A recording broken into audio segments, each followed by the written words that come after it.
உருளைக்கிழங்கு சேர்க்காம செய்யக்கூடிய ஆனியன் மசாலாவுக்கு நிறைய வெங்காயத்தை நீல வாக்கில் மெல்லிசா நறுக்கிக்கணும். 2 டேபிள் ஸ்பூன் எண்ணெய் சேர்த்துக்கலாம். கடுகு, ஜீரகம், உளுத்தம்பருப்பு, கடலைப்பருப்பு. தாளிதம்லாம் கொஞ்சம் நிறையா இருக்கணும். தாளிதம் பொரிஞ்சதுக்கப்புறம் நீல வாக்கில் நறுக்கி வச்சிருக்கிற பச்சை மிளகா ஒரு 4, 5 சேர்த்து அதையும் நல்லா ஃப்ரை பண்ணிக்கலாம்.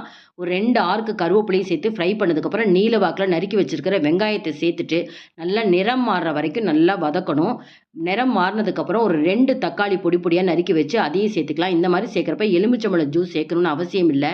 இது கூட தேவையான அளவுக்கு உப்பு சேர்த்துக்கலாம். கொஞ்சம் மஞ்சப்பொடி சேர்த்துக்கலாம். இதையும் நல்லா பெரட்டி விட்டுட்டு கடலை மாவை கரைச்சி விடாமல் ஒரு 2 டீஸ்பூன் கடலை மாவை எண்ணெயிலே போட்டு அந்த ஆனியனோட ஃப்ரை பண்ணுறப்ப கட்டி தட்டாது, பச்சை வாசனை இருக்காது.